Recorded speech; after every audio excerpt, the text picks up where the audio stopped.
Bienvenue à tous et bienvenue à toutes sur ce nouvel épisode un peu de sagesse au quotidien.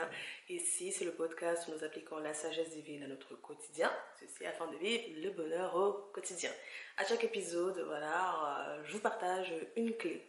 On ouvre la boîte outils du bonheur et je vous partage une clé du bonheur, espérant que cela pourra impacter positivement votre vie afin de vous permettre d'être un peu plus heureux chaque jour. Ce sont des clés expérimentées, vécues, et donc je partage tout simplement ce que j'ai pu apprendre également de toutes sortes de choses. Ok, c'est un petit peu le topo ici.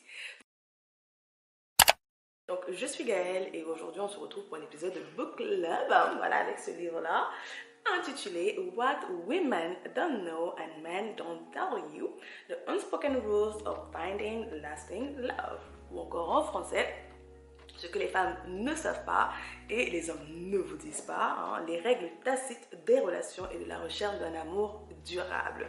Donc, elle a été écrite par Michelle McKinney-Amon et Joel A. Brooks Jr.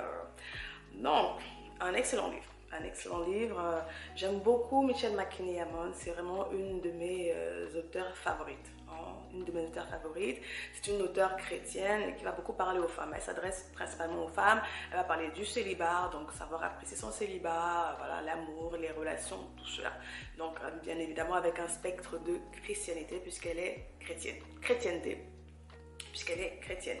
Mais les règles qu'il partage ici s'appliquent à tout le monde, bien évidemment, que vous soyez chrétien ou pas, d'où mon partage de cet excellent livre. Donc, comment est-ce qu'on va parcourir ce livre? On va faire chapitre par chapitre comme le dernier livre, parce que je me demandais un peu comment j'allais faire le résumé, mais je pense qu'on va faire un peu comme un cours magistral. Un cours magistral, je vais vous présenter chapitre par chapitre un résumé de ce que l'auteur partage. Malheureusement, il n'est pas en français.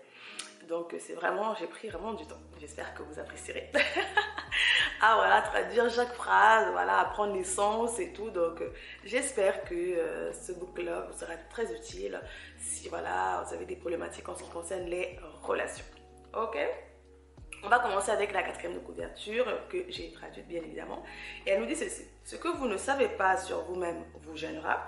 Ce que vous ne savez pas sur les hommes vous blessera. Et ce que vous ne savez pas sur les relations vous coûtera.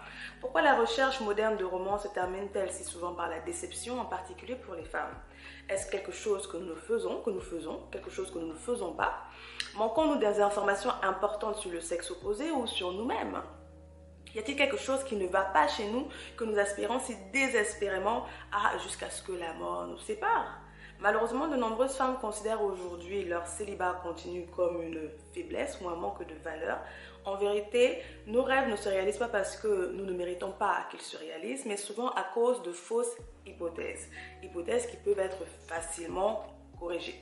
S'appuyant sur des perspectives à la fois masculines et féminines, ce livre va traiter des questions difficiles et des questions auxquelles vous et d'autres femmes méditez lorsque vous réfléchissez à la manière d'obtenir un amour durable.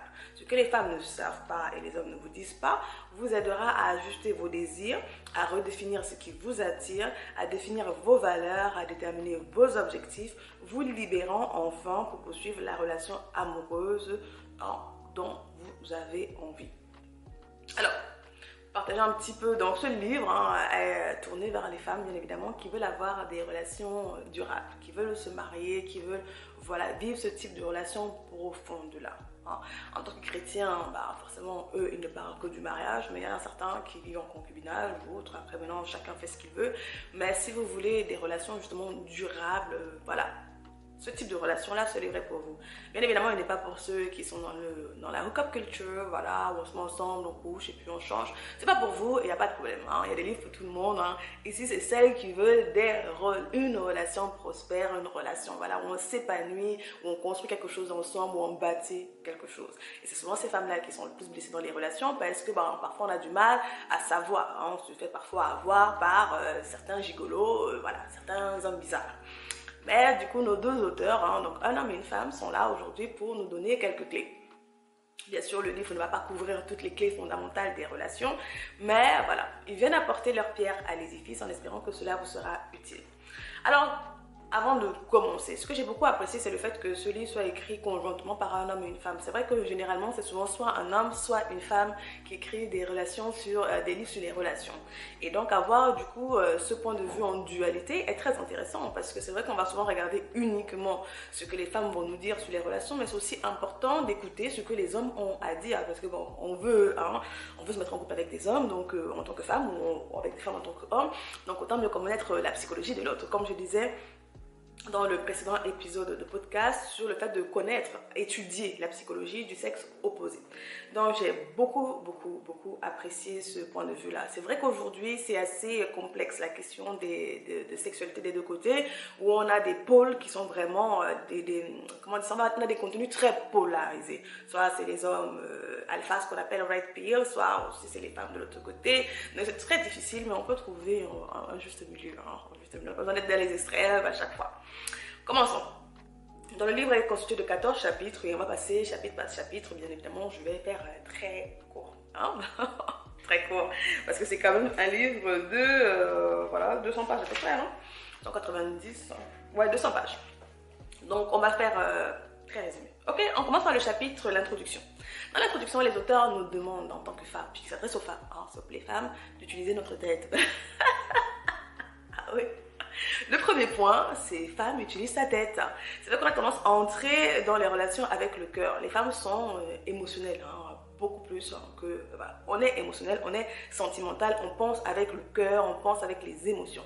Et là, les auteurs nous disent, non, pour commencer, il va falloir mettre la tête devant un peu. Ils nous disent qu'il faut savoir, ils nous disent ceci, une femme doit tenir compte de sa capacité émotionnelle et de son penchant pour la relation amoureuse. Lorsqu'une femme célibataire aspire à une relation, son désir la rend vulnérable. Si le désir l'emporte sur la sagesse, sa prédisposition devient souvent la racine de mauvaises décisions. On ne dit pas de mettre son cœur, de mettre une clé sur son cœur et du coup maintenant d'être une femme manipulatrice qui ne regarde qu'avec sa tête. Non, on dit qu'il faut savoir cette faiblesse-là qu'on a naturellement. Ce n'est pas... C'est une faiblesse en fonction des situations. Voilà, c'est une faiblesse quand on a des problèmes non résolus, mais c'est une force. Le cœur de la femme, le côté émotionnel de la femme est une force. Peu importe où on se trouve, c'est une force. Mais quand on veut avoir une relation, quand on veut se mettre en couple, si on n'a pas réglé cette question-là, si on n'a pas réglé certaines blessures intérieures, ce côté émotionnel peut nous faire de très mauvais choix. C'est-à-dire que des fois, on va regarder, on va voir des choses, nos yeux vont voir des choses, mais au lieu d'écouter ce que notre tête, ce que nos yeux vont voir, on va se concentrer sur ce qu'on ressent, nos émotions. Oui, on peut le changer, etc., etc. Bon, on connaît un peu la sauce. Et bien là, les auteurs nous disent, de but en compte, ma chérie, il va falloir commencer à utiliser ta tête. En relation, on prend la tête, on prend le cœur, on les met côte à côte. Il n'y en a pas un qui a le dessus sur l'autre. On prend côte à côte. Parce qu'il nous rappelle ceci. Il nous rappelle que le cœur peut être un gamin gâté, voulant ce qu'il veut et le voulant maintenant. Pris dans l'instant, le cœur ne considère pas les conséquences. Le cœur choisit. Voici ce qu'ils nous disent. Mais la tête doit nuancer le choix. Vous pouvez vous sentir bien à propos d'une chose, mais qui est une mauvaise chose. Donc pour commencer, c'est un rappel. C'est un rappel que beaucoup ne savent pas. Beaucoup oublient dans les relations. Dès qu'on tombe amoureuse, on oublie qu'on a un cerveau. On oublie que nos yeux, on a le discernement, nous sommes des femmes intelligentes, ou au travail, ou dans les business, on a cette capacité à discerner, voilà, des trucs, c'est des choses qui ne marchent pas, qui ne vont pas. On a l'impression qu'en relation, on a pris tout ça, on a jeté à la poubelle. Donc, premier point, les auteurs nous invitent à reprendre notre cerveau et à le mettre en place dans les relations. Ok? Premier chapitre. Ils nous parlent, donc en fait, ils vont parler chapitre par chapitre de certaines histoires dans la Bible de femmes qui étaient un petit peu désespérées par rapport à l'amour. Donc, ils prennent cette imagerie-là. Ils vont beaucoup prendre l'imagerie du shopping, des choses que les femmes aiment. Et c'est ce que j'ai beaucoup aimé. Donc, si vous lisez en anglais, si vous êtes bilingue, n'hésitez pas à vous procurer le livre et à le lire, bien évidemment. J'encourage toujours à lire les livres que je vous partage. Un résumé, c'est pas tout. Un résumé, c'est pas tout. Quand on lit, il y a les anecdotes, il y a les détails qui vont parfois beaucoup plus nous aider qu'une idée tout simplement générale. D'accord? Donc, première règle que les auteurs vont dire, c'est « Femme, croque la vie à pleines dents. » oui, souvent les femmes célibataires, on a tendance, puisque ça s'adresse aux femmes célibataires, on a tendance à mettre notre vie en stand-by jusqu'au mariage. Voilà, il y en a certains qui ont des rêves, qui ont des projets, qui ont les moyens, les capacités d'acheter des appartements, voilà, d'acheter une maison, mais non, elles vont les mettre en suspens quand je serai mariée. Au lieu de voyager, de profiter de cette saison qui est une très belle saison, beaucoup de femmes le vivent très mal et mettent tout en suspens pour l'homme, voilà, quand il arrivera. Quand il arrivera, elles ont décidé que leur bonheur était associé à un homme viendrait d'une relation. Elles supposent donc les auteurs vont nous poser la question en fait, non, ils vont nous dire ceci, que les femmes vont reporter donc leur bonheur et leur intégrité jusqu'à ce que la bonne personne apparaisse dans leur vie. Donc ce qui est une équation désastreuse pour nous parce que ici déjà je partage vivre le bonheur au quotidien. Alors si on se met en suspens, si on met toute sa vie en suspens, il faut regardez votre vie, quels sont vos rêves, quelles sont vos aspirations, qu'est-ce que vous vouliez faire. Il y a des personnes qui voulaient voyager, faire des trucs extraordinaires, qui ne les ont pas fait. Pourquoi? Parce qu'ils n'étaient pas en et ce qui est très dommage. Dans ce monde où on se trouve, il y a tellement d'opportunités où certaines femmes ont accès à beaucoup de choses. Bien évidemment, il y a des parties du monde où les femmes n'ont pas accès. Mais quand vous avez accès à tout ça et que vous mettez en suspens toute votre vie, que vous ne profitez pas de ce que vous avez, de ce que Dieu met à votre disposition, c'est quand même dommage. Et donc là, les auteurs nous encouragent véritablement à croquer la vie à pleines dents. Ils nous posent la question, qu'est-ce que vous voulez vraiment dans la vie? C'est une question que beaucoup ne se posent pas. Alors, on a l'impression que c'est naturel, mais non, il y a des gens qui ne savent même pas. Il y a des femmes qui ne savent pas ce qu'elles veulent dans leur vie parce qu'elles ne se sont jamais assises pour savoir ce qu'elles voulaient. Elles se sont dit uniquement, quand je serai mariée, je serai heureuse. Quand je serai mariée, voilà. Ça ira. Donc les auteurs nous disent que par rapport à ce qu'on veut dans la vie, dressons une liste, même 5 choses. Est-ce que ces 5 choses-là ont besoin qu'on soit en couple pour pouvoir les accomplir? Il y a des fois, non, si vous voulez lancer un business, vous n'avez pas besoin d'être en couple, vous voulez voyager, vous n'avez pas besoin d'être en couple, vous voulez faire une formation, vous n'avez pas besoin d'être en couple, vous voulez acheter une maison, vous n'avez pas besoin d'être en couple. C'est le cadeau que nous avons, nous, cette génération aujourd'hui. Avant, voilà, les femmes avaient besoin du tampon, de la position. Il y a des pays encore où les femmes ont besoin du tampon, de la position, de leur mari, de leur père, de leur frère pour pouvoir faire quoi que ce soit. Alors c'est dommage pour nous qui nous trouvons dans les pays où nous nous trouvons, où c'est possible, de ne pas pouvoir profiter de tout ce qui est à notre disposition en tant que femme. Bon, dans le monde, c'est pas encore parfait partout, mais où on se trouve, ce qu'on a, on peut en profiter. Il nous dit que les femmes célibataires sont résignées à une croyance cynique qu'il n'y a pas d'homme qualifié pour le mariage aussi, tout en attendant avec impatience que cet homme spécial se présente. D'autres problématiques. On est là, on attend, mais on se dit que non, il n'y a plus rien. C'est très complexe, c'est très complexe. On a des attentes vis-à-vis de quelque chose, mais en même temps également, on se réprime en se disant qu'est-ce que vraiment on pourra l'avoir? Est-ce que ça existe encore? Parce que des fois, on a attendu très longtemps. Il y a des femmes qui ont été célibataires très longtemps, qui ont vécu diverses problématiques. Donc du coup, elles se disent que bon, j'attends, mais est-ce que vraiment je l'aurai? Donc c'est quand même dommage. Encore, tu attends, mais tu n'es même pas sûr de ton attente. Donc tu mets ta vie en suspens, mais tu doutes même de ce pourquoi tu mets ta vie en suspens. C'est une équation catastrophique, avouons-le nous. Ils nous disent que le bonheur fait partie de la plénitude. Ce qui cela signifie avoir une compréhension de son identité et de son objectif. Savoir qui nous sommes nécessite de remplir ce vide de la taille de Dieu en nous que seul Dieu peut combler. Donc bien évidemment dans cette partie du chapitre, ils vont beaucoup parler de la relation avec Dieu qui est le seul qui peut nous combler parce qu'on sait bien qu'on s'est dit que oui, quand on aura cette chose-là, quand on sera en couple, on sera heureux. Et bien quand on est en couple avec l'homme idéal, on se rend bien compte que malheureusement, on n'est toujours pas complètement heureuse. Il nous manque toujours quelque chose, voilà. Il nous manque ça, on se disait que quand on aurait la promotion, ça irait. Quand on aurait la voiture, ça irait. Quand on aurait la maison, ça irait. On l'a, plus d'argent et malgré tout, ça ne va pas. Malgré tout, ça ne va pas. Donc du coup, il nous encourage vraiment là à développer cette relation avec Dieu. Parce que cette impression qu'on a qu'un homme viendra nous combler, viendra nous remplir, elle est faussée. Il n'y a que Dieu qui peut venir combler ce vide qu'on a intérieurement là. Aucun homme, aucune femme, personne, rien, aucun matériel, rien ne pourra combler ce vide-là. Sinon, il y aurait beaucoup de personnes, sinon il n'y aurait que des pauvres qui se suicideraient, il n'y aurait que des pauvres qui auraient des comportements chaotiques, dramatiques, dangereux, et il n'y aurait que. Et pourtant, non, tout le monde, dans toutes les sphères sociales, se suicide. Ça veut dire qu'il y a quand même toujours une problématique, il y a une question. Alors, ils nous disent encore que nous prenons parfois de mauvaises décisions en raison d'un système de croyances défectueux, de fausses croyances qui conduisent à des conclusions inexactes, seront donc à la base de nos mauvaises décisions, ce qui nous envoie également dans la mauvaise direction. Donc, il faut apprendre à se concentrer, se concentrer. Ils nous disent vraiment que se concentrer, c'est l'une des qualités des personnes qui réussissent, que ce soit en relation, que ce soit dans le business. Se concentrer sur sa vie, se concentrer sur ce qu'on veut, se concentrer sur Dieu. C'est très, très, très important. Chapitre 2, supprimer les obstacles à la plénitude. Oui. Ils nous disent que de nombreuses femmes vont nouer des relations sur la base de leurs besoins d'enfance non résolus. Leurs relations avec des adultes ne fonctionnent pas. Leur cœur est à la recherche de quelque chose qui ne peut provenir que d'une autre source. Elles recherchent simplement l'amour en fonction de leurs besoins de se sentir entières et satisfaites.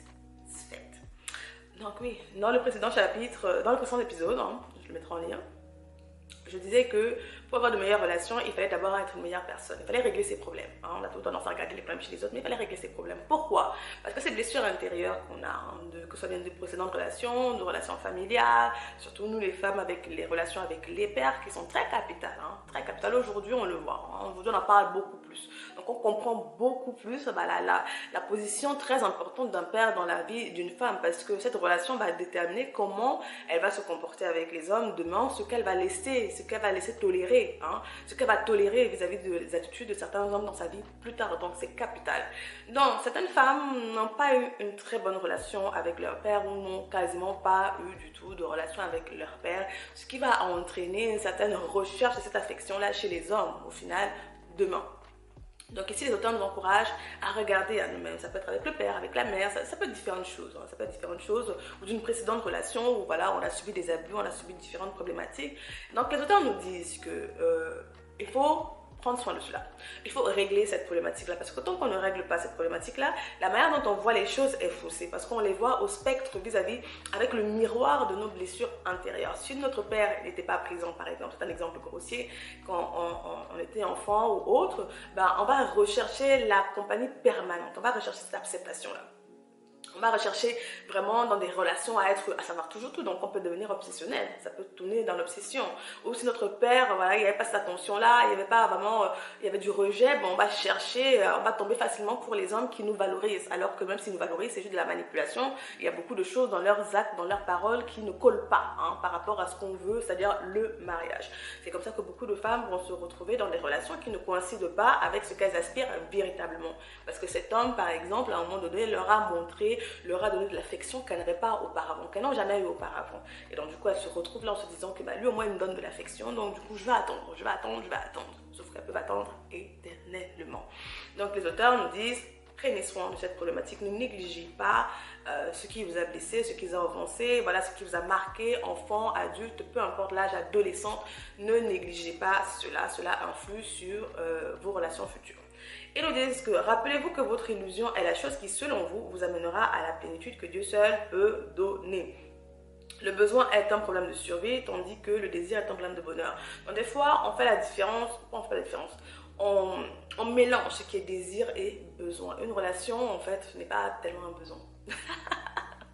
Attendez, on peut vivre sans relation. Ah oui, on peut vivre sans relation. On ne mourra pas si on n'est pas en couple. Mais on a souvent tendance à avoir pris ce désir d'être en couple là, on l'a mis comme un besoin. Et quand ça devient un besoin, ça devient une nécessité qui doit être comblée par tous les moyens. Et comme je disais également, ça revient de cette blessure-là qu'on a eue, de ces problématiques qu'on a pu rencontrer. Et donc du coup, on se retrouve à faire des choix qui n'ont pas de sens en fait. Qui n'ont pas de sens pour notre vie, pour notre vision, pour la trajectoire de notre vie. On se retrouve avec des hommes ou des femmes. Et quand on y réfléchit, mais ça ne fait pas de sens. Pourquoi? On n'a pas réglé ces problématiques-là et on s'est retrouvé accroché à quelqu'un dont on pensait avoir besoin. Dont on pensait avoir besoin. Ils nous disent, vous ne pouvez pas avoir une relation complète avec un homme incomplet et vous ne reconnaissez généralement pas son état de brisement tant que vous n'êtes pas guéri. Jusqu'à ce que vous soyez entier, vous retrouverez réellement attiré par le besoin. Donc on n'a pas réglé notre problème, la phrase elle est très simple et très explicative. Donc on n'a pas réglé notre problème, on sera toujours attiré par des hommes qui remplissent ce vide-là, qui vont venir remplir ce semblant, ce besoin qu'on a intérieurement. Sauf que ça ne veut pas forcément dire que ce sont les bonnes personnes, parce que tout le monde, il suffit juste d'observer un peu. On peut observer un petit peu les gens pour savoir quels sont leurs problèmes, quels sont les désirs. C'est comme ça que les manipulateurs fonctionnent. On vous écoute un peu, et surtout que nous les femmes, nous parlons beaucoup, nous ne cachons pas beaucoup de choses, nous parlons. Ce qui fait qu'on se dévoile souvent très rapidement, on dévoile rapidement nos blessures, on dévoile rapidement ce qu'on a au fond du cœur. Ce qui fait que les gens peuvent facilement manipuler ces informations-là à leur avantage. Ce qui se fait qu'on peut se retrouver, parce qu'on n'a pas guéri, parce qu'on n'a pas pris soin de ces problématiques-là, se retrouver attirés par des personnes, oui, parce qu'ils savaient quelles étaient nos problématiques. Ils nous ont donné ce dont on avait besoin. Mais en fait, ils ne sont pas les personnes dont on a vraiment besoin. Il y a d'autres choses qui sont beaucoup plus terribles dans leur trait de caractère, dans leur mode de vie, en fait, qui devraient nous faire fuir. Mais parce que voilà, ils ont pu remplir et ils remplissent ce besoin-là, on se retrouve dans des relations catastrophiques pour notre âme, pour notre vie, pour notre bonheur. C'est pour ça qu'il y a des femmes qui vont de relation en relation, qui sont blessées continuellement et qui au final n'ont même plus confiance en leur jante masculine. Y a-t-il encore un bon mari potentiel dehors, un bon homme dehors? Ah ben si, mais sauf que parce que ces problèmes n'ont pas été réglés, vous êtes tombé toujours sur les mauvaises personnes. Donc, réglons ce problème-là. Et bien sûr, ils nous invitent, ils nous disent que voilà, il n'y a que Dieu qui peut combler voilà, ce vide-là. Il n'y a que lui qui peut nous combler, qui peut nous rendre complètes. C'est deux personnes complètes qui se mettent ensemble. C'est pas un incomplet, voilà, comme on dit. Non. C'est deux personnes qui sont complètes, qui sont bien assises dans leurs bottes, voilà, qui vont pouvoir se mettre ensemble pour bâtir quelque chose de beaucoup plus grand. Ok, on passe au troisième chapitre, la troisième règle. Au niveau de la règle 3, il nous parle de connaître sa valeur. Oui, connaître sa valeur. Ils nous disent que les femmes doivent comprendre que la valeur que nous attachons, donc elles attachent à elles-mêmes, a beaucoup à voir avec le genre d'amour qu'elles vont recevoir. Oui. On parle beaucoup de valeur, de la manière dont on se voit ces derniers temps, voilà, sur les réseaux, sur YouTube. Bon, après, maintenant, ça dépend de ce que vous regardez. Hein. Comme pour tout, l'algorithme nous donne ce qu'on regarde, les sujets qui nous intéressent. Et donc, parce que moi, je suis très intéressée par ces questions sociologiques, sociétales, voilà, féminité, psychologique. Moi, j'aime beaucoup ces sujets-là. Donc, moi, je vais écouter beaucoup de commentateurs, beaucoup de chaînes diverses, hommes, femmes, hein, qui ont des points de vue parfois très, très polarisés, etc. Et autres, moi, ça me construit, ça me bâtit. Et donc on parle beaucoup de valeur. Sauf que c'est pas le cas pour tout le monde ne connaît pas sa valeur. Tout le monde n'arrive pas à se voir à sa juste valeur. Ce qui fait que des fois, on se vend moins cher, comme on dit souvent chez moi au Cameroun, on se vend moins cher.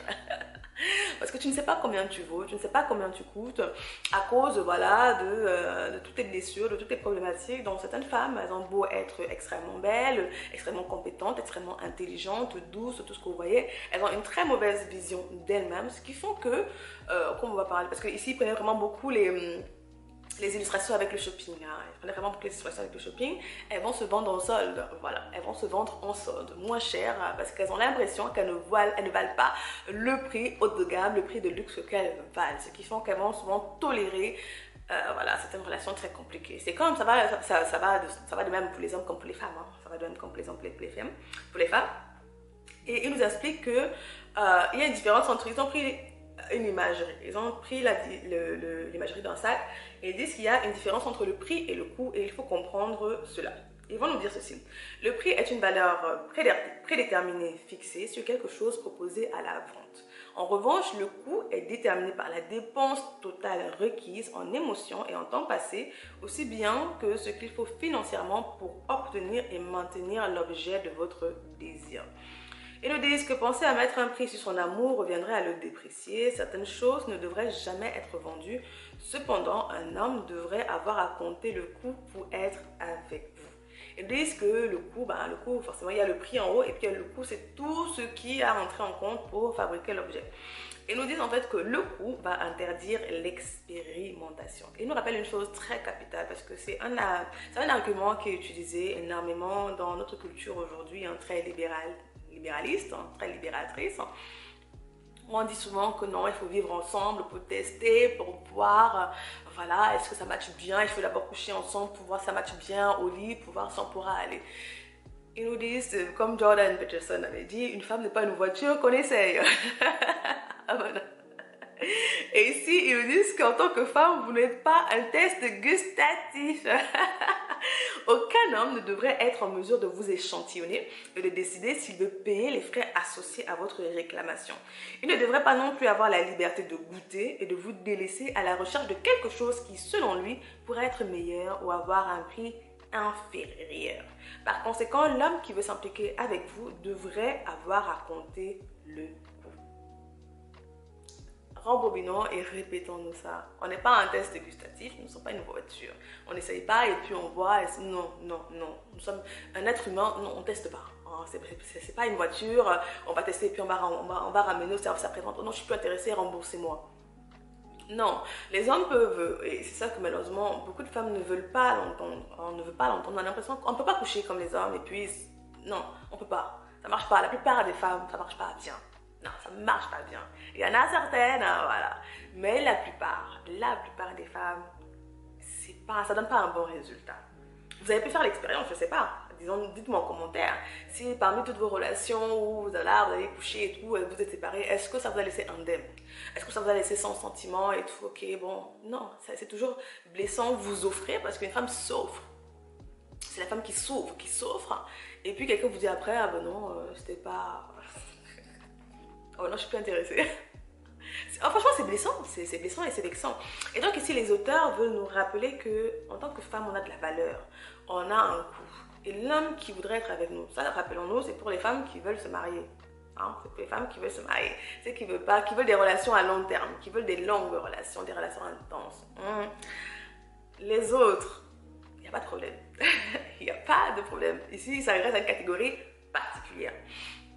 Et ils nous disent donc que sachez que votre valeur ne diminue pas si vous êtes seul, votre valeur va augmenter en fonction de la profondeur de votre caractère. Il nous dit qu'il n'y a que nous seuls qui diminuons notre valeur. Il nous rappelle ici que les hommes n'utilisent que les femmes qui ne connaissent pas leur valeur. Oui, après tout, si c'est gratuit, si c'est moins cher, bah, on en profite tous. On en profite tous. Quand on casse quelque part, bah, tout le monde s'engouffre dans le truc pour aller voler, pour aller taper. On en profite tous. Quand quelqu'un se livre gratuitement, bah, on vient manger. Si on m'invite, je viens manger gratuitement. Si je dois payer, je réfléchis. C'est la même chose aussi dans les relations. En tant que femme, il faut vraiment qu'on le comprenne. Notre valeur, on est importante. On est importante. Et le monde va vouloir nous dire que non. Le monde va vouloir nous dire qu'on doit d'abord nous tester, qu'on doit d'abord nous essayer. C'est ce que la société, c'est le discours ambiant, c'est le discours majoritaire. Voilà, il faut d'abord tester. Il faut tester la femme, est-ce qu'elle sait cuisiner, non, toutes ces choses-là. Il faut la tester à la maison. Il faut d'abord se mettre en couple avant de voir. Non. Si vous voulez le mariage, la plupart des études, en tout cas la plupart des résultats montrent que c'est pas la bonne équation. On a beau nous dire ce qu'on veut, c'est pas la bonne équation. J'écoute beaucoup de podcasts sur ces sujets-là et souvent les recherches montrent, en tout cas les pourcentages, comment on appelle ça? Bon, c'est fait aux États-Unis. Hein. Les pourcentages montrent en général que ça ne marche pas aussi bien qu'on veut nous faire croire. Tester avant de se marier, ça ne marche pas toujours aussi bien. Voilà, c'est pas vraiment la bonne équation. Donc, ils nous disent que quand un homme n'est pas prêt à payer, il va tout faire pour essayer de vous faire baisser le prix. Ils disent qu'il veut que vous mettiez à sa disposition, ce qui signifie une baisse de vos coûts. En d'autres termes, il veut que vous vous mettiez en promotion.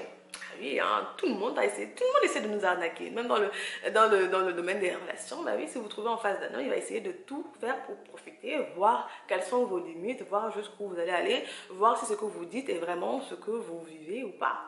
Il y a des femmes qui disent que non, voici mes valeurs, mais quand on regarde à la fin, les actions ne correspondent pas à leurs valeurs.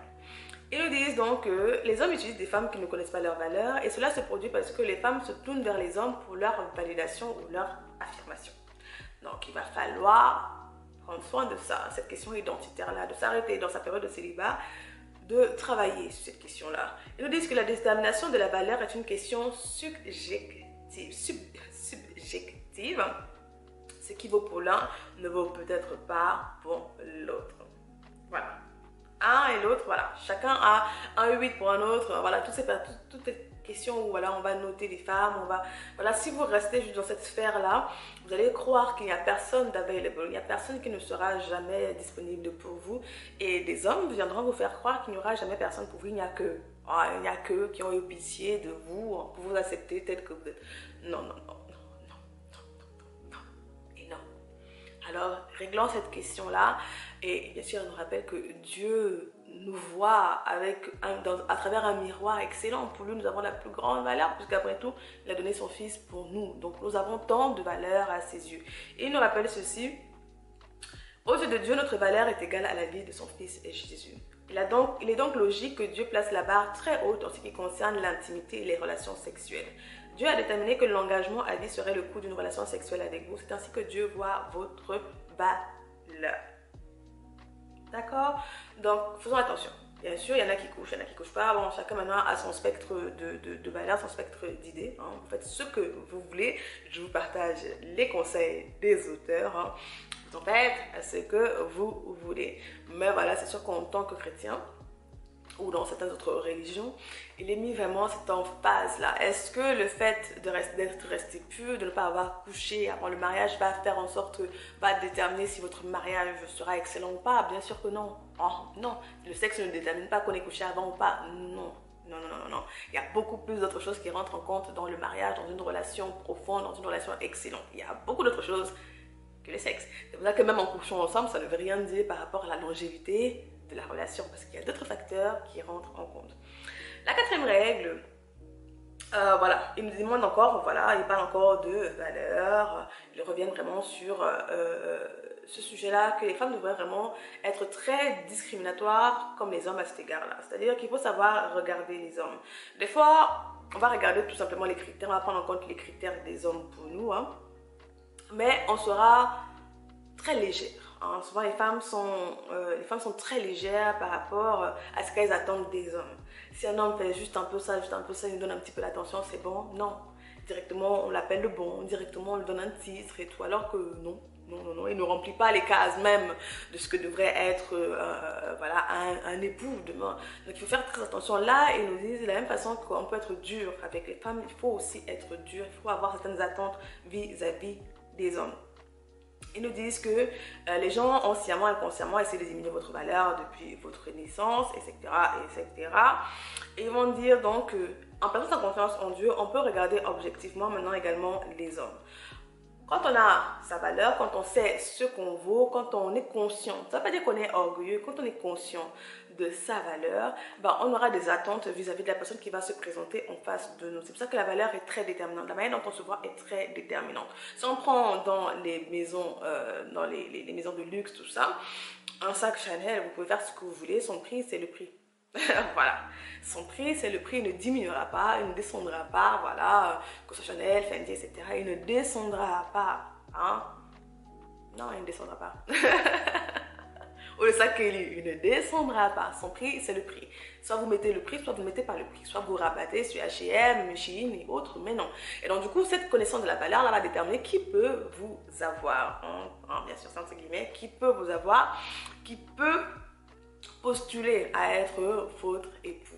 Mais le set de valeurs qu'on peut avoir, la manière dont on se voit, est très déterminant. Sachant que toute la société essaye continuellement de nous réduire en tant que femmes. Oui. La société essaie vraiment de toujours rabaisser les femmes en fonction de où vous vous trouvez. En plus, il y en a des endroits où vraiment les femmes ne servent quasiment à rien. C'est-à-dire que pour cette société-là, les femmes sont juste là en termes de procréation. Donc ça c'est humiliant. Voilà, c'est très discriminatoire, certes, mais en tant que femme, quand on voit ce type de choses-là, comment est-ce qu'on se voit après-demain?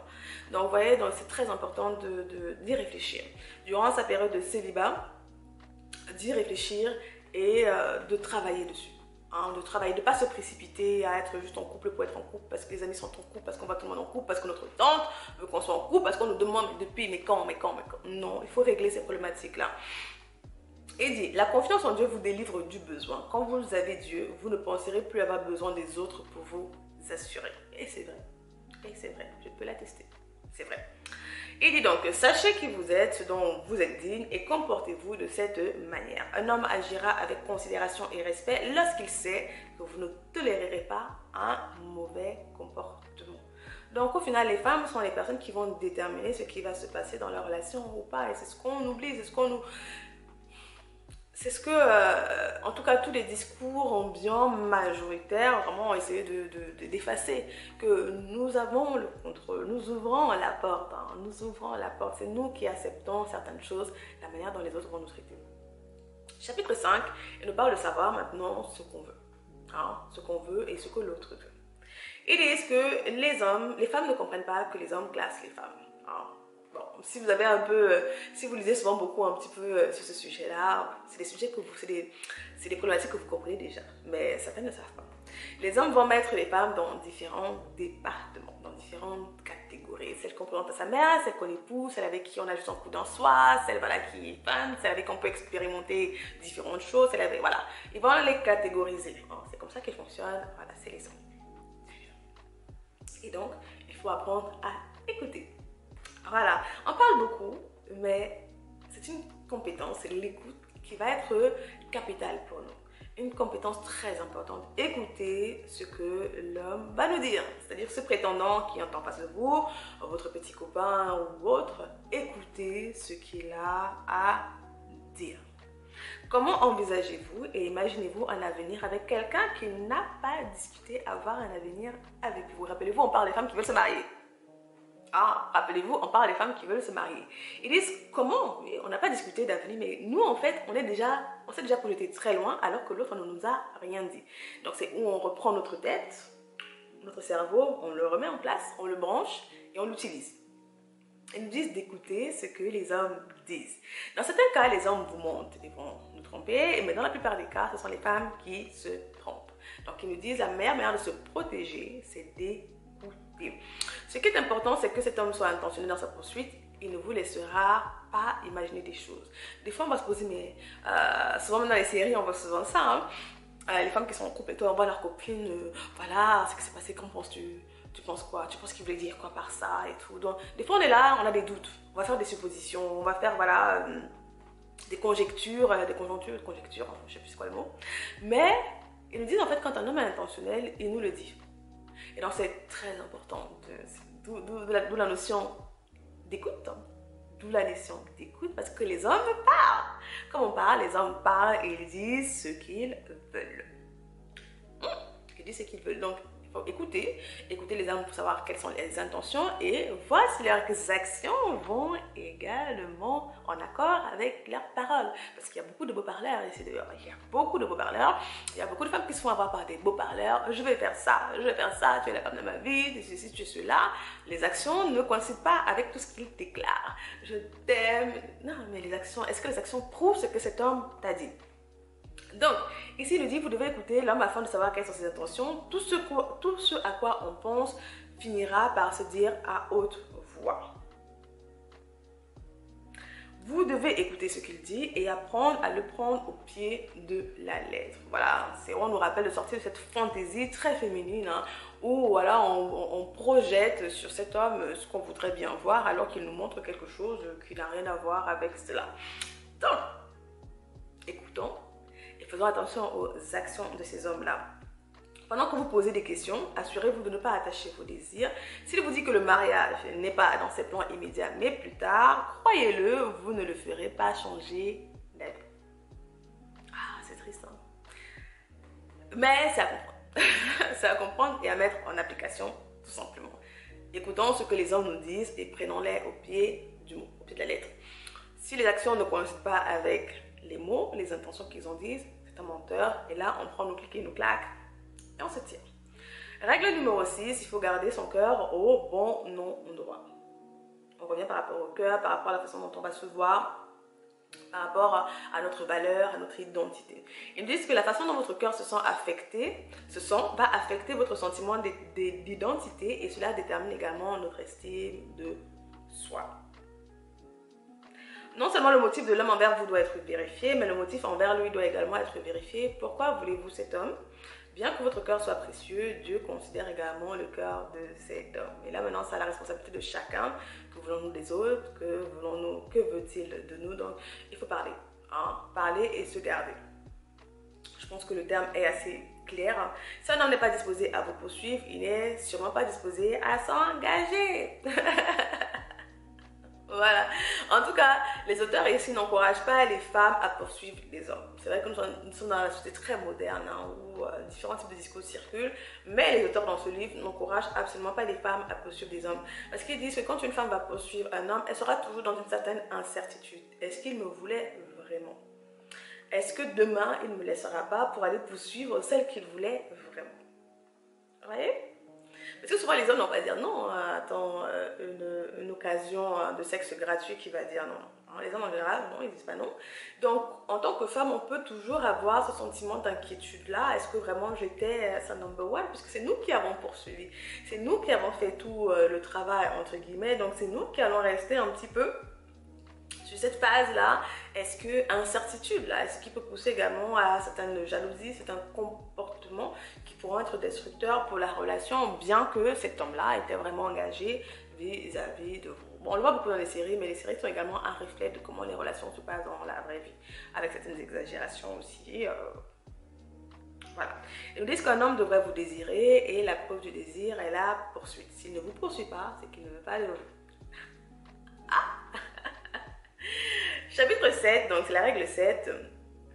Reconnaître l'âme invisible. Et ici, il nous parle de passer outre le physique. Beaucoup de femmes tombent dans le piège du physique, on veut des grands, des beaux, des sexy, tout ça, voilà. C'est ce qu'on regarde premièrement chez les hommes et parfois on oublie de regarder une des choses aussi importantes, à savoir l'intérieur, le caractère. Quel est le caractère de cet homme-là? Parce que beaucoup se retrouvent avec des hommes au comportement toxique. Toxique.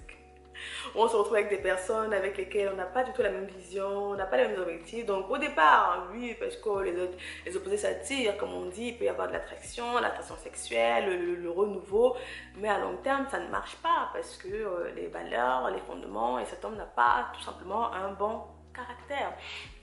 Donc il va falloir faire attention à cela. Qu'est-ce qui nous attire? Comme il posait la question précédemment, qu'est-ce qui nous attire chez cet homme-là? Qu'est-ce qu'on veut chez cet homme-là? Est-ce que c'est juste le côté physique? Parce que si on veut des relations prospères, je dis encore, c'est pour des gens qui veulent le mariage, qui veulent des relations à long terme, prospères, longue durée.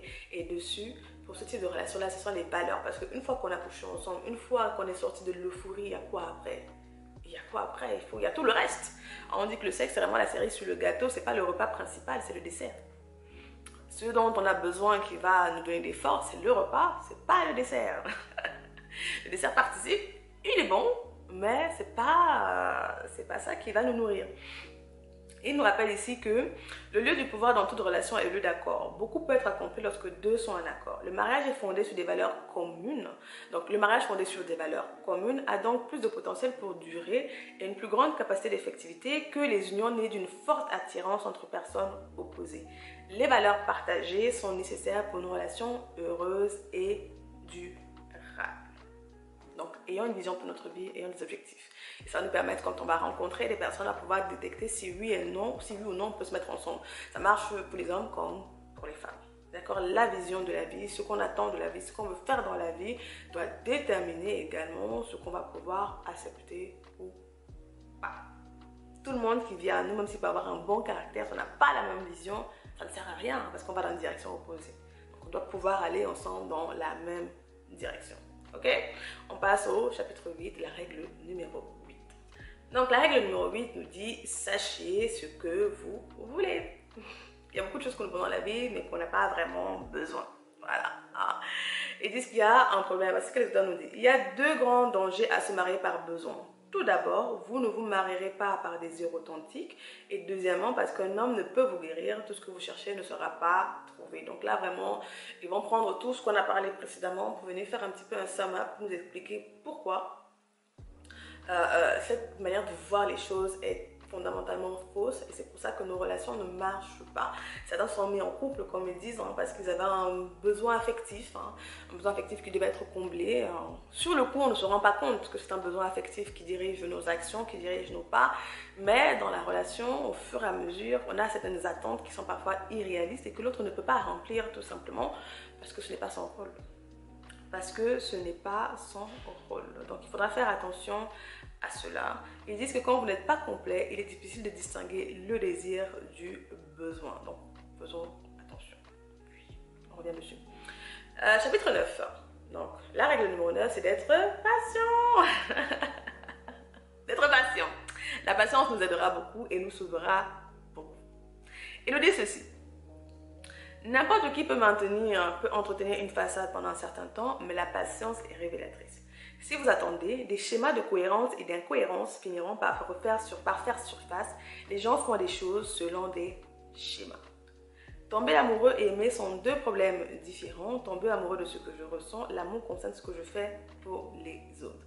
La capacité d'attendre et d'être patient dit long sur vous. Il dit que vous êtes entier, sécurisé et que vos besoins sont satisfaits. Et vous êtes protégé par cette capacité. Une personne qui n'est pas patiente est vulnérable. Il me rappelle un truc très important.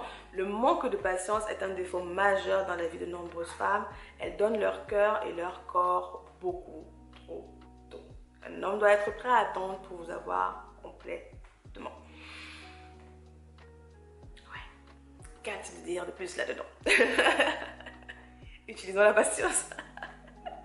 Et ils vont nous dire un truc très important que j'avais écouté dans d'autres discours déjà, hein, qui nous rappelle ceci, que la période de rendez-vous, je parle encore, rappelons encore, parce qu'il y a des personnes qui sont très sensibles sur Internet, hein.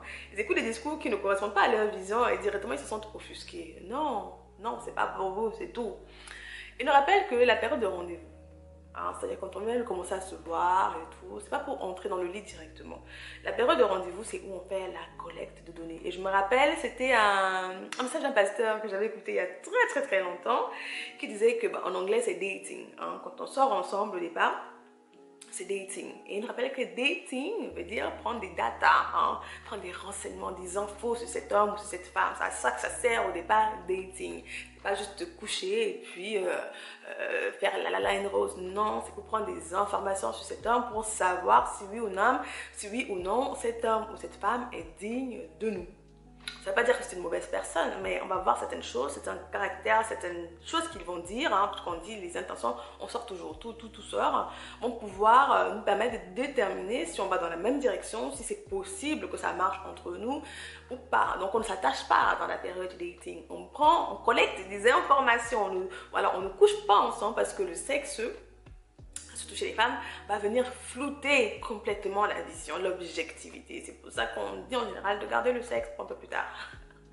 Dans le mariage, idéalement, mais sinon, bon, si vous n'êtes pas de ce bord-là, plus tard, pour avoir déjà les premières informations très claires sur cet homme-là, de ne pas attacher son cœur, de ne pas regarder à travers un filtre rosé parce qu'il est beau, mignon et riche, mais regarder objectivement cet homme. Qu'est-ce qu'il dit, qu'est-ce qu'il fait, comment se comporte-t-il avec les autres, que dit-il de ses ex, que dit-il de sa mère, que dit-il de ses collègues.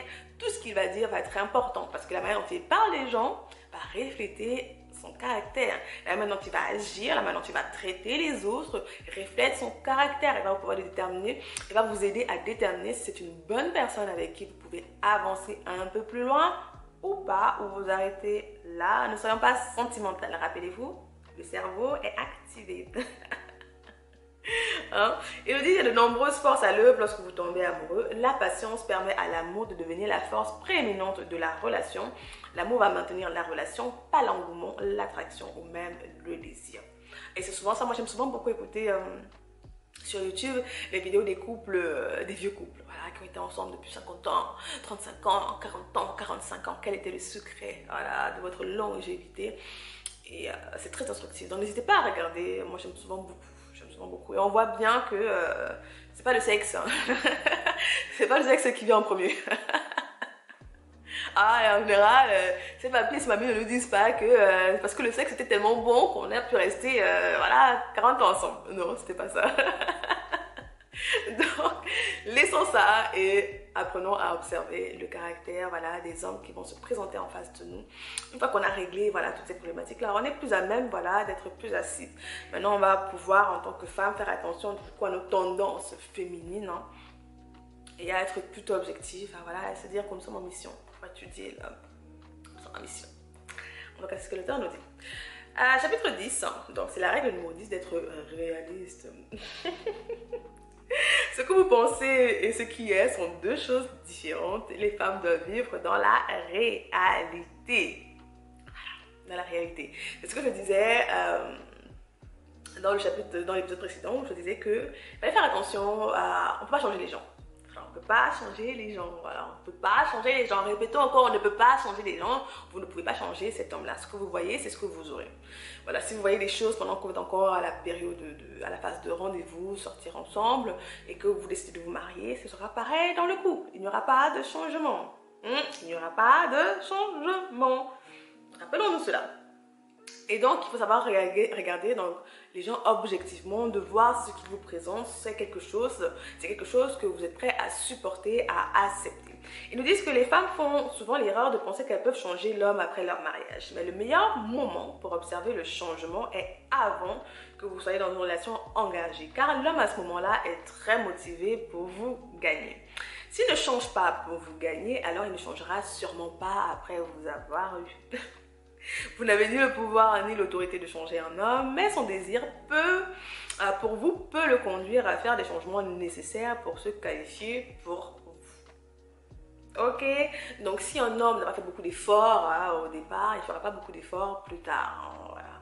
Ils disent que la raison pour laquelle il ne s'engage pas avec vous malgré les années que vous avez vécues ensemble, à sortir ensemble en tant que copain et copine, c'est qu'il ne veut pas être engagé avec vous.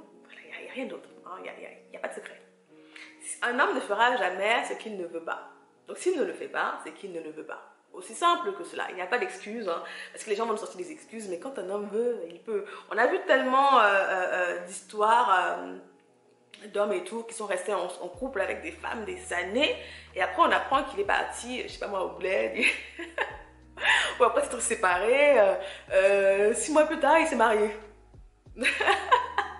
Alors qu'il disait que non, il n'était pas prêt et tout.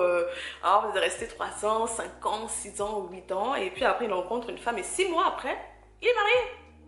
Qu'est-ce que ça veut dire? Vous voyez, c'est pour ça que les auteurs nous disent ici ceci. Ne vous mettez jamais en attente pendant que quelqu'un cherche quelqu'un de plus, de meilleur à son goût. Il a besoin de savoir qu'il peut vous perdre, de donner jamais votre pouvoir. Ils disent qu'il faut donner une timeline à un homme dans votre vie. Voilà. Si au bout d'un an et demi, il n'y a pas de bague, ben, on se sépare. À quoi ça sert que je reste avec toi? Est-ce qu'au bout d'un an, tu ne sais pas qui je suis, entre guillemets? Donc ils disent en fait, il ne faut pas rester en attente. Parce qu'en général, les hommes vont passer en attente, des femmes, en attendant de chercher quelque chose de meilleur. S'il a peur de vous perdre, ne vous inquiétez pas, il vous demandera en mariage. Voilà, il lockera le truc parce qu'il aura peur qu'un autre homme se présente et vous vole. Après tout, vous n'êtes que copain-copine, il n'y a rien d'autre. On peut se séparer demain, voilà. Mais il faut faire très attention à cela. Alors, si vous êtes en couple avec quelqu'un et vous dites que j'attends, vous risquez d'attendre ad vitam aeternam. Faisons attention. Chapitre 11, donc c'est la règle numéro 11, ils nous disent de séparer les hommes des garçons. Bien évidemment, ils nous rappellent que l'âge ne veut rien dire parce qu'il y a des femmes qui ont peur de se mettre en couple avec des hommes plus jeunes qu'elles. C'est encore d'actualité parce que je dirais les femmes se disent que bon, comme on a dit que les hommes grandissaient, devenaient matures beaucoup plus tard que les femmes, ça veut dire qu'un homme d'un certain âge plus âgé qu'elle est beaucoup plus mature. Les auteurs nous rappellent que ça veut rien dire. La maturité ne vient pas avec l'âge. Ils nous disent que les personnes responsables, donc ils sont là, les personnes matures, parce qu'ils nous disent la maturité, c'est le fait d'accepter ses responsabilités. Les personnes responsables ressentent la pression de réparer les choses. Les personnes irresponsables cherchent à relâcher cette pression par des excuses et la recherche des fautes. C'est pourquoi les gens irresponsables ne changent jamais. Ce n'est jamais de leur faute. Ce ne sont pas eux qui doivent changer. Il y a des gens comme ça. J'avais parlé de ça dans une vidéo sur The Bank Life où je disais qu'il était temps de prendre ses responsabilités. Si vous épousez une personne irresponsable, vous serez instantanément la principale raison de son mécontentement. Voilà. Ils nous préviennent. Ils nous préviennent. Donc, regardons ce qu'on voit. Je dis ça. Regardons nos yeux ouverts et prenons en compte ce qu'on observe, ce qu'on voit. Il nous dit, certaines femmes ne parviennent pas à distinguer entre sincérité et caractère. Elles détectent qu'un homme est sincère et commence à lui faire confiance, mais il peut ne pas avoir le caractère pour tenir sa parole. C'est pour ça que précédemment, il nous rappelait d'écouter les hommes, écouter ce qu'ils disent et de voir leurs paroles, leurs actes. Les actes, les actions qu'ils vont poser doivent être en concordance avec ce qu'ils ont dit. Les gens changent bien sûr, Mais les banques n'investissent pas dans le potentiel, elles investissent dans des modèles. Une banque ne donnera pas d'argent à une personne qui n'a pas fait preuve de liberté, alors pourquoi donnerez-vous votre vie à un homme dont le schéma indique la même chose? Les auteurs nous aiment beaucoup, hein. Ils nous aiment beaucoup. Chapitre numéro 12, de l'autre côté de l'attraction, savoir l'utiliser.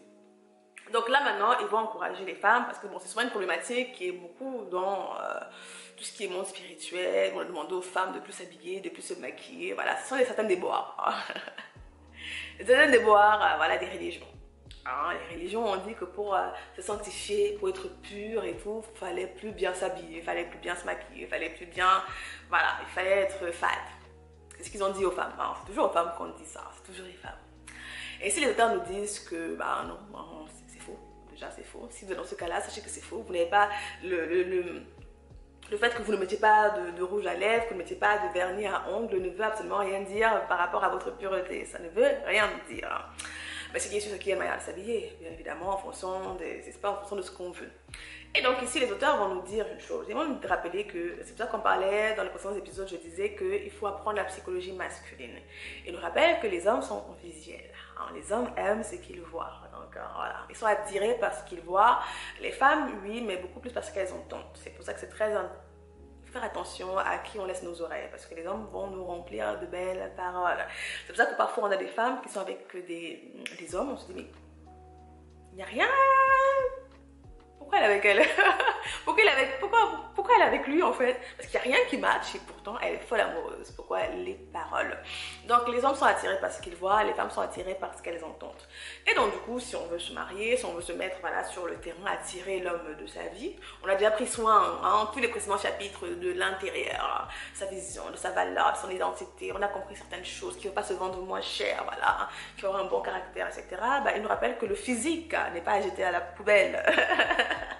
Non, le physique n'est pas jeté à la poubelle et cela ne veut pas être dire...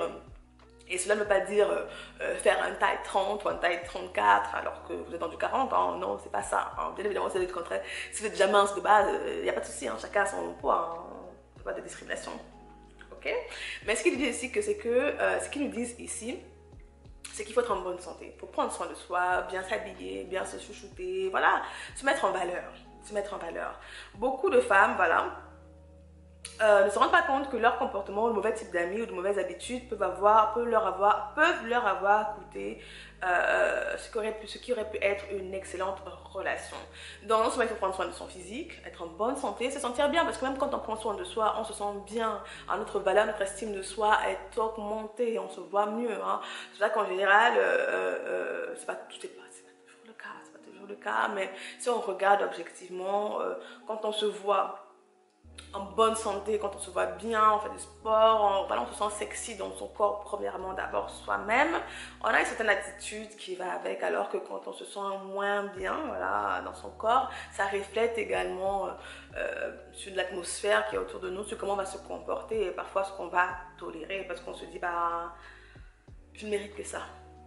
Voilà, on revient sur la question de valeur et d'estime de soi. Donc, bien choisir ses amis, et bien choisir ses habitudes et prendre soin de son corps. Et il nous rappelle que il nous donne 5 qualités qui devraient être présentes dans le cœur d'un homme si vous envie d'être avec lui comme compagnon. Donc ils vont donner des conseils, hein, si déjà on est dans cette phase-là ou demain, voilà, quelqu'un qui se présente, qu'est-ce qui pourrait potentiellement faire de lui, en tout cas qui devrait déjà être là de base chez lui pour qu'on puisse envisager une relation avec lui. Ou le mariage. Ils nous disent que cet homme doit désirer subvenir à nos besoins, il doit désirer nous protéger, il doit se considérer comme la solution à nos besoins, à nos problèmes. Cela ne veut pas dire que nous ne pouvons pas pourvoir nos besoins, nous ne pouvons pas régler nos problèmes, non. Hein? Non, mais un homme a besoin de se sentir désiré. Cet homme devrait pouvoir protéger notre réputation. Il devrait passer par quelque chose pour nous avoir, pas parce que nous sommes des victimes, mais parce que nous sommes une bonne femme. Ils nous disent ceci de très important. Ils nous disent qu'un homme ne veut pas être notre oxygène, mais il veut adoucir le parfum d'air autour de nous. Je trouve ça vraiment très très beau. Il ne veut pas nous sauver, mais il veut nous rejoindre. Il ne veut pas nous porter, mais il veut nous couvrir. Il ne cherche pas à nous contrôler ou à être contrôlé par nous. Il cherche un partenaire complémentaire. partenaire complémentaire. Et c'est ce qui est parfois faussé dans les discours très polarisés qu'on va pouvoir retrouver en ligne. C'est pour ça qu'il faut faire très attention à qui on écoute, hein, à ce qu'on écoute, à ce qui est dit.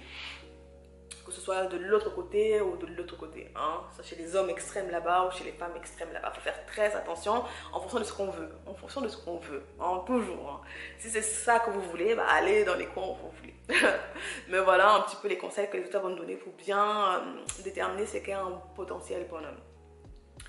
Chapitre 13, ils vont nous parler du pouvoir de la femme, de comment il faut savoir qu'on a un pouvoir déjà et comment l'utiliser.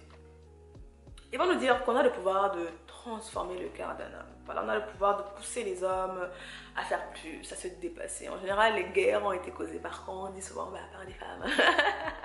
Le désir de conquérir une femme. Et donc souvent les femmes vont pouvoir provoquer ce désir de se dépasser là chez les hommes, mais ça peut être utilisé dans le bon comme dans le mauvais sens. Ça peut être utilisé en termes de manipulation ou autre. Maintenant, il faut être conscient qu'on a ce pouvoir-là. Et ce pouvoir, du coup, en tant que chrétienne, n'est pas destiné à évangéliser un homme. Ce pouvoir n'est pas donné aux femmes pour le conduire, mais pour le stabiliser. Je nous rappelle que si on a un homme dans notre vie, et de même quand on aura un homme, il faut se rappeler qu'il est là parce qu'il veut. Voilà, il est là parce qu'il veut. Et donc de lui faire du bien. Aucun homme n'aime une femme qui le remet constamment en question, qui le corrige ou l'affronte. Hein, qui l'affronte. Donc il faut donner beaucoup de conseils et tout. La cuisine, l'accompagnement, tout ça. Bah, puisque si on veut se marier, c'est qu'on veut prendre soin de cet homme-là. Je rappelle encore, c'est pour celles qui veulent se marier. Donc ils vont te parler, voilà, prendre soin de soi, la cuisine, toutes ces choses-là. Ok, c'est ça l'amour, l'amour sert l'autre. Dans le mariage, on va se servir mutuellement, mais de manière différente. La femme qui a plutôt ce côté un peu plus féminine, plutôt voilà, à la maison, c'est elle, je dirais, qui cuisine, voilà, qui va prendre soin de la maison. Et l'homme également, à sa manière aussi, va pouvoir servir sa femme de manière différente. On a des rôles différents, mais qui sont complémentaires. Donc, si vous voulez vous marier, bon, après, il y a maintenant différents types de mariage. Différents types de mariage aujourd'hui. Différents types de mariage. Ils nous disent une chose, les femmes sont devenues si indépendantes qu'un homme ne se sent plus nécessaire. Puisque les hommes sont des réparateurs, s'ils ne trouvent rien à réparer ou personne à aider, bah, elles passeront leur chemin. Donc, si on veut être en couple, il va falloir qu'on règle cette question indépendantiste. Règle numéro 14. Donc, chapitre 14, conclure l'affaire ou la part. Donc, c'est où les auteurs vont nous dire que ne faut pas attendre longtemps un homme. Voilà. Il faut que les hommes sachent qu'il y a un temps limite. Il y a un temps limite. Voilà, là, c'est vraiment des règles un petit peu dans le couple, de séduction, au départ de la relation. Il faut que l'homme sache que vous n'allez pas attendre indéfiniment. C'est ce que les auteurs nous disent. Ils nous disent, faites-lui savoir combien de temps vous l'attendrez et combien de temps vous ne l'attendrez pas. Certains hommes ont besoin de délai. Aucun homme ne devrait pouvoir bénéficier de tous les avantages du mariage sans le coût de l'engagement. Ne permettez pas à un homme de vous mettre en attente indéfiniment. Ne permettez pas à un homme de traîner dans votre vie semaine après semaine, mois après mois, année après année, sans préciser où va la relation. Ce que vous voulez a beaucoup à voir avec ce que vous voyez. Si vous voulez que cette personne vous convienne, vous aurez tendance à ne voir que les choses qui confirment vos sentiments. Et ils nous disent que quand la bonne personne rentrera dans notre vie, la paix y restera. Donc, in fine, il faut vraiment un équilibre entre la tête et le cœur. Donc, c'est un petit peu ce que les auteurs vont nous partager. Ils nous disent que quand on va essayer, c'est quelque chose que j'avais partagé dans l'épisode comment identifier les relations toxiques. C'est que quand on se trouve dans une relation toxique, on perd notre paix intérieure. Voilà. La paix est un très bon baromètre pour savoir comment on se sent avec les gens, pour savoir si ces personnes-là sont bonnes pour nous ou pas. Bien évidemment, ça marche pour tout le monde. Hein. Les gens vont aussi les gens doivent également avoir ce baromètre-là vis-à-vis de vous, si vous leur apportez de la paix ou pas. Donc, quand on se met en couple avec une personne, en vue du mariage, notre paix ne doit pas être bousculée. Notre paix ne doit pas être bousculée. C'est pas la charité ici, d'accord? C'est pas la charité. Donc voilà quelques conseils que les auteurs vont nous donner, qui sont sus par certains et non par d'autres. J'ai vraiment fait un résumé bien en longueur. Hein. Je suis partie vraiment pas à pas, en calant au maximum pour donner vraiment l'essence, l'idée de ce que les auteurs voulaient nous partager. J'espère vraiment que cela vous aidera. Ce que j'avais noté, moi, en conclusion, j'aime bien le délire. Je disais que ce que j'avais noté. J'avais dit, ce livre est un excellent livre bourré de sagesse pour la gente féminine et s'appuyant sur des analogies liées aux activités que les femmes aiment afin de leur permettre de mieux comprendre les conseils proposés. Malgré le titre qui pourrait paraître autant, les auteurs ne se placent pas du tout en donneur de leçons qui savent tout. Non, au contraire, nos auteurs viennent avec amour, dans la bonne humeur, diffuser ces conseils qu'ils auraient eux-mêmes aimé avoir, ces choses qu'ils ont appris avec expérience afin d'aider toutes ces femmes qui souffrent. Le point principal sur lequel les auteurs insistent, apprendre à se connaître, à s'aimer, et on réussira mieux en amour. Une relation d'amour commence d'abord par soi-même. Donc, aimons-nous. Aimons-nous, aimons-nous, aimons-nous. Et si on peut résumer un petit peu le propos des auteurs en quelques éléments principaux, au final, de manière cliché, ce serait connaître toi-même premièrement de par ta relation avec Dieu, apprends à connaître ce que tu veux dans la vie et chez un homme deuxièmement, deviens ensuite la meilleure version de toi-même, deviens la personne que tu veux attirer, deviens ce que tu veux attirer et ensuite apprends à reconnaître un homme, ses valeurs, ses caractères et ensuite ne donne pas le privilège d'épouse à un prétendant. Voilà pour nous pour aujourd'hui, j'espère que ce résumé est un peu long vous aura été utile. Dites-moi en commentaire si vous avez apprécié, ce que vous en tirez, est-ce que vous savez déjà tout ça, est-ce que ça va vous aider. En tout cas, continuons la discussion en commentaire, j'ai hâte de le savoir. Si vous écoutez cet épisode sur les plateformes d'écoute, n'hésitez pas sur iTunes justement à donner une note, voilà, à laisser des commentaires, ça aide le podcast à être plus reconnu. Sur ce, je vous dis à la prochaine fois, prenez soin de vous et que Dieu vous bénisse. Bye bye.